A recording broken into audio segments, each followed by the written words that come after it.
Your Excellency, the President of the Republic of Kenya, William Samoei Ruto, and our First Lady Mama Rachel, and all protocols observed.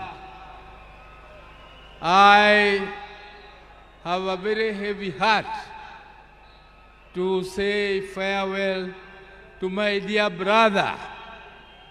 Raila was more than a brother to me. He was my friend, he was my age mate, he was my advisor, and he was my confidant, and he was everything, including business partnership. We grew up together more or less as twins, because the difference between me and my brother is only 1 year and 2 months. And unfortunately, my brother passed on my birthday, which is 15th October 1943. When we were growing together with my brother, we were in Bondo in Sakwa, though we were born in Maseno. But during that time, we were only 3 boys. And our mother was a disciplinarian more than our father. But my brother Raila knew how to cook. Our father's mother told us that you, my boys, you are also my girls. You must learn to fetch firewood. You must learn to cook. You must learn to prepare everything, including washing clothes and ironing and so on. Raila was best at all those things. The other thing Raila was best at was in class. Me, I was average. I could be number 5, number 4, number 3 sometimes if I did well. But Raila was always number 1. He was always number 1 in class. And I also want to tell you that Raila was a sportsman. He was a sportsman. He used to do what we were calling triple jump. He used to play football, and he used to do pole vault. But I was better than him in jumping and in pole vault. I want to tell you that my brother loved justice from the beginning. He loved to hear news.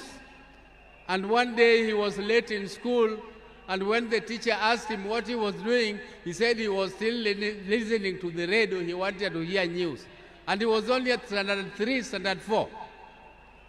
So Raila was a no-nonsense man. He entertained no mediocrity. Raila did not want mediocrity.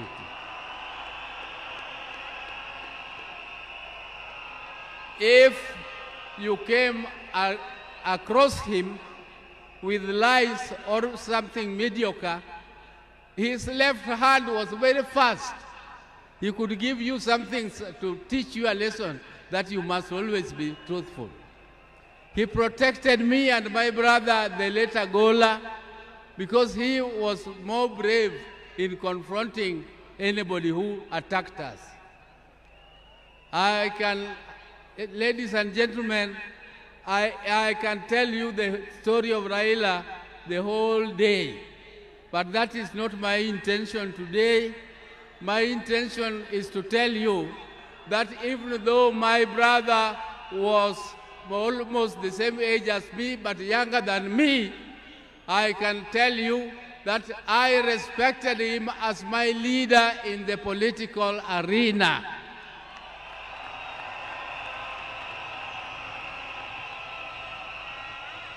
And I want to thank my party, ODM, for making me the acting party leader of ODM, the oldest and the largest party in East and Central Africa. I will take that mantle with vigor, and I must assure you, my colleagues, that I will not disappoint. Even though the shoes of Raila are too big to be filled. But I just want to try my best. I want to try my best. But now I would like to inform you that I'm also with my wife. My wives, I am a general. I have two of them. If I don't introduce them to you, they might feel jealous and refuse to give me food. There's my elder wife, Dr. Ann Ayo Oburu, is here. And come. This is the lady who took me out of boyhood. She is a doctor, she is a pediatrician, and she is the one with whom we grew together. But I thought that now, at my age, I don't want her to scratch me, I don't want her to massage me, so I brought her helper, Judith Oburu. Judith Oburu.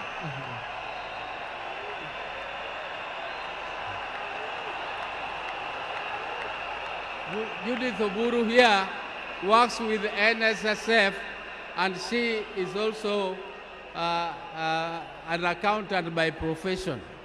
So thank you very much. Your Excellencies, we have come here.